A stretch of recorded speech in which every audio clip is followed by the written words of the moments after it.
لیکن یہ کہ یہ جان لیجئے کہ یہ جو کچھ بھی ہمارے ساتھ ہو رہا ہے اس میں ایک تو وہ ہمارا جرم، ہم نے اس علم کا دروازہ بند کیا، اپنے تصورات کو محدود کیا، دین کو مذہب بنایا، علم کو صرف علم دین تک محدود کیا، اس کو ہم نے گویا کہ سیکولر علم قرار دے کر اپنے دینی تصورات سے خارج کیا۔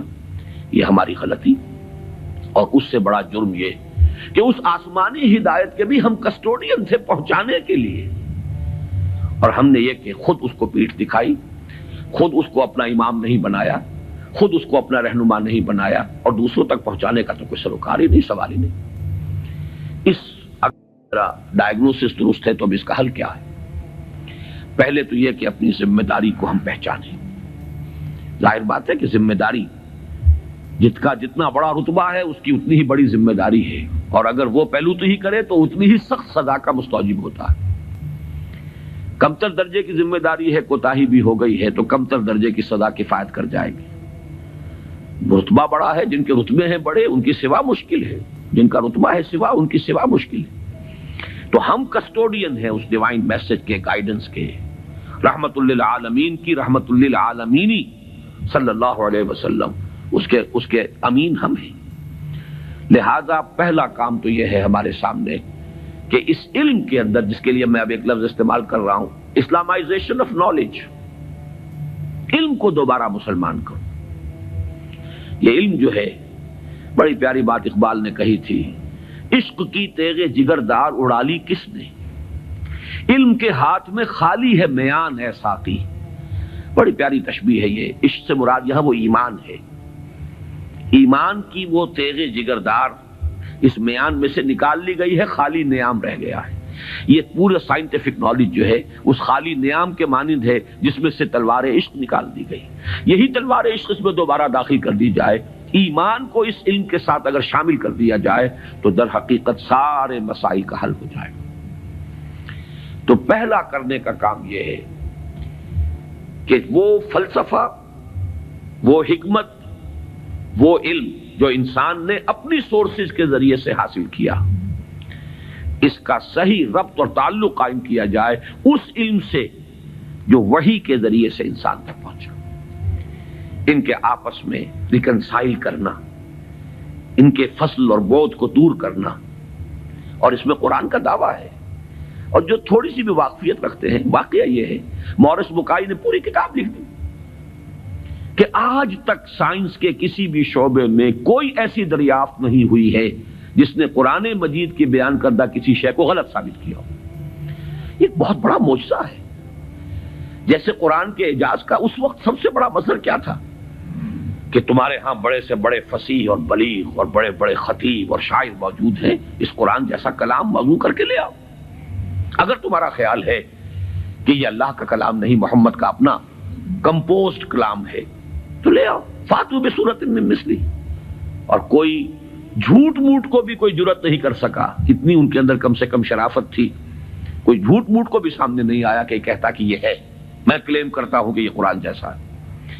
اسی طرح آج کا سب سے بڑا معجزہ یہ ہے کہ قرآن مجید 1400 برس قبل کی کتاب، اور آپ کے شاید علم میں ہوگا ٹورنٹو میں، کینیڈا میں، جو وہاں کی یونیورسٹی ہے، اس میں جو ایمبریولوجی کے جو سب سے بڑے ماہر ہیں، جن کی کہ ٹیکسٹ بک پوری دنیا میں چل رہی ہے ایمبریولوجی کی، علم جنین، حیران رہ گیا ہے وہ شخص کہ 1400 برس قبل، جبکہ ابھی مائکروسکوپ کا کوئی وجود نہیں تھا، اتنی کریکٹ ڈسکرپشن ایمبریولوجی کے سٹیجز، اس قدر صحیح اس کی جو ہے ڈسکرپشن، یہ ڈسکرپشن کہ بچہ جو ہے ماں کے پیٹ میں 3 جھلیوں کے اندر 3 دیواروں فی ظلمات ثلاث پرورش پاتا ہے۔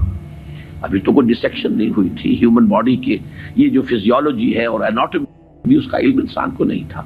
یہ حقائق کیسے آئے؟ اسی لیے قرآن کہتا ہے، اس کا دعویٰ ہے سنوریہم آیاتنا فی الآفاق وفی انفسہم حتی یتبین لہم انہ الحق، قریب انہیں دکھائیں گے اپنی نشانیاں اور آیات، آفاق میں بھی، ان کے اپنے اندر، اپنے نفس میں بھی، یہاں تک کہ یہ بات بالکل ثابت ہو جائے گی کہ قرآن حق ہے۔ پہلے ہمیں اسے برنگ آؤٹ کرنا ہے، اس کو سامنے لانا ہے۔ پھر یہ کہ وہ حکمت اور فلسفہ، اور ادھر سے ایمان، جس کو کبھی مولانا روم نے کہا تھا چند خانی حکمت یونانیہ حکمت ایمانی آرا ہم بخواں. کب تک یونانیوں کی حکمت پڑھتے رہو گے، اس کا فلسفہ پڑھتے رہو گے؟ کبھی قرآن کا فلسفہ، قرآن نے جو حکمت سکھائی ہے اسے بھی پڑھو. یہ ریویلڈ نالج ہے، یہ ریویلڈ وزڈم ہے، یہ ایکوائرڈ نالج ہے، یہ ایکوائرڈ وزڈم ہے. ان دونوں کے درمیان ربط قائم ہونا چاہیے، جو علم کلام کا موضوع رہا ہے ہمیشہ. آج ضرورت ہے ایک نئے علم کلام کی، اس لیے کہ وہ قدیم علم کلام جو تھا وہ اس فلسفے کے حوالے سے تھا جس کی بنیاد منطق تھی. آج جو علم کلام ہے وہ چاہیے جو سائنٹیفک ڈیٹا جو انسان نے کلیکٹ کیا ہے اس کے ساتھ صحیح ربط و تعلق قائم کرے قرآن مجید کا اور اس کی دی ہوئی تعلیمات کا. اس سے یہ ہے کہ یہ گیپ جو ہے وہ برج ہوگا اور اس کے اندر ایک توحید کا رنگ پیدا ہوگا بجائے سنویت کے، یہ علم اور یہ علم اور. ایک بڑی سادہ سی مثال میں آپ کو دے رہا ہوں. ایک بڑے نیک نوجوان تھے، یہ کوئی 10-15 سال پرانی بات بتا رہا ہوں. ایم ایس سی باٹنی انہوں نے کیا. ریلیجس ایکٹیوسٹ، بڑے میدان میں مذہب کے لیے بڑے جوش و خروش سے کام کرنے والے. میں نے ان سے پوچھا کہ آپ کا کیا خیال ہے ڈاروین کے نظریے کے بارے میں؟ کہنے لگے کفر ہے. میں نے تھوڑا سا پاز کیا، میں نے کہا ٹھیک ہے وہ کفر تو ہے، لیکن تم نے کیا ہے، وہ مجھ سے کافی چھوٹے ہیں عمر میں نے کہا تم نے کیا ہے ایم ایس سی باٹنی، مجھے تو اس حوالے سے بتاؤ کہ جو اس بایولوجی کے فیلڈ میں اس کے لیے جو دلائل ہیں، جو اس کے لیے شہادتیں ہیں، جو اس کے لیے ثبوت دیے گئے ہیں، ان کے بارے میں کیا رائے ہے؟ تو بلیو می ان کا جواب یہ تھا وہ تو بہت کنونسنگ ہے. یہ ہے وہ سپلٹ پرسنالٹی. ایک شے جو بڑی کنونسنگ ہے، ایم ایس سی باٹنی کی ہے، اس میں جو کچھ پڑھا ہے اس کی روح سے وہ سمجھ رہے ہیں کہ ڈاروین کا نظریہ ارتقاء بڑا کنونسنگ، اس کے لیے مواد موجود ہے، دلائل ہیں، شواہد ہیں، لیکن ہے کفر. یہ سپلٹ پرسنالٹی، دماغ کے ایک گوشے میں ایک چیز ہے، دوسرے گوشے میں دوسری چیز ہے. یہ سپلٹ پرسنالٹیز دنیا میں کوئی کام نہیں کر سکتی. کمپوز پرسنالٹیز، ایک وحدت جس کو کہا ہے قرآن نے علی وجہ البصیرت قل ھذہ سبیلی ادعو الی اللہ علی بصیرۃ انا ومن اتبعنی. اے نبی کہہ دو یہ میرا راستہ ہے، میں اللہ کی طرف بلا رہا ہوں، تو اندھیرے میں ٹامک ٹوئیاں نہیں مار رہا ہوں. علی وجہ البصیرت، نہ صرف میں بلکہ میرے ساتھی جو میرا اتباع کر رہے ہیں وہ بھی دونوں آنکھوں سے راستہ دیکھ کر چل رہے ہیں اور بلا رہے ہیں اگر اس راستے کی طرف تو علی وجہ البصیرت بلا رہے ہیں. پہلا تو یہ پرابلم ہے ہمارا اور یہ بہت بڑا چیلنج ہے. دوسرا پرابلم یہ ہے کہ یہ سوشل سائنسز میں اور جو سوشل انسٹیٹیوشنز ڈیولپ کیے ہیں انسان نے، اکنامک انسٹیٹیوشنز ہیں، پولیٹیکل انسٹیٹیوشنز ہیں، تھیوری آف اسٹیٹ ہے، پھر اس ریاست کے آرگنز ہیں، ایگزیکٹو ہے، جوڈیشری ہے، لیجسلیچر ہے، کہنے کو خیر چوتھا جو ہے پریس کو کہا جاتا ہے، لیکن تین ہے بنیادی. یہ جو نوع انسانی نے جیسے سائنٹیفک ترقی کی ہے اسی طریقے سے انسٹیٹیوشنز ڈیولپ کیے ہیں، بڑی قربانیاں دی ہیں. ہم تو خلافت راشدہ کے خاتمے کے بعد پھر ملوکیت کے دامن میں آ گئے تھے. وہی بادشاہی، وہی عیش، وہی محل، بغداد کے محل اور بغداد کی راتیں، وہ جو الف لیلہ، 1000 نائٹس آف بغداد، وہ جو کچھ ہوتا رہا ہے وہ ہمیں معلوم. یہ تو یورپ والوں نے خون دیا ہے، انہوں نے جانیں دی ہیں، انہوں نے سٹرگل کی ہے، تب بادشاہوں کے کلچز سے اپنے آپ کو چھڑایا ہے، انسٹیٹیوشنز ڈیولپ کیے ہیں.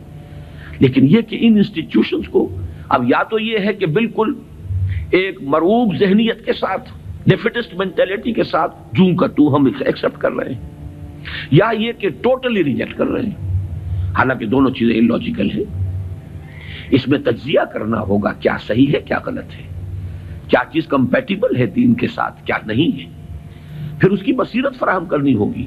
سود حرام ہے تو کیوں حرام ہے، اس کی قباحتیں کیا ہیں، یہ کس طور سے امبیلنس پیدا کرتا ہے معاشرے کے اندر، کس طریقے سے ارتکاز دولت پیدا کرتا ہے، اور اس سے پھر فساد پیدا ہوگا. آخر کمیونزم بھی یوں ہی تو نہیں آ گیا تھا. It was not a bolt from the blue. یہ ریئیکشن تھا کیپٹلزم کا، اور اگر کیپٹلزم اور ننگا کیپٹلزم جاری رہا تو پھر کسی اور ریئیکشن کو وہ جنم دے گا. اسی کی کوکھ سے کوئی اور اینٹی تھیسس وجود میں آ جائے گا. جیسے ابھی آپ نے وہ کے جی بی کے کوئی بڑے ڈبل ایجنٹ کا ابھی انٹرویو آپ نے پڑھا ہوگا، 1-2 دن پرانی بات ہی ہے. اس نے یہ کہا ہے کہ یہ ایک تجربہ تھا، ناکام ہو گیا، لیکن میں اس کے اوپر شرمندہ نہیں ہوں. یہ ایک بہت اچھا کام تھا جو ہو رہا تھا اور یقیناً بہت خیر اس سے وجود میں آیا ہے. بہرحال انسان پھر تجربہ کرے گا۔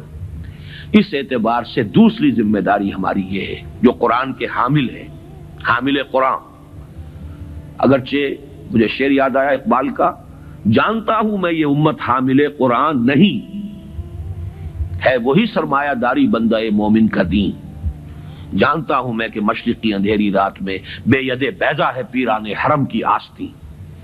تو حقیقت تو وہ ہے جو اقبال نے کہی ہے، لیکن بہرحال سو کالڈ حامل قرآن تو ہم ہیں نا، قرآن کو ماننے والے، لیکن یہ کہ اس حامل قرآن امت کا دوسرا فرض یہ ہوگا جہاں ایک طرف ایمان کے حقائق کو سائنٹیفک معلومات کے ساتھ ان کی ایک ربط اور تعلق کو اسٹیبلش کرنا، وہاں دوسری طرف سوشل سائنسز اور سوشل انسٹیٹیوشنز کا تجزیہ کہ ان میں صحیح کیا ہے جس کو اختیار کرنا ضروری ہے، ان میں غلط کیا ہے جس کو اس میں سے مائنس کرنا ضروری ہے۔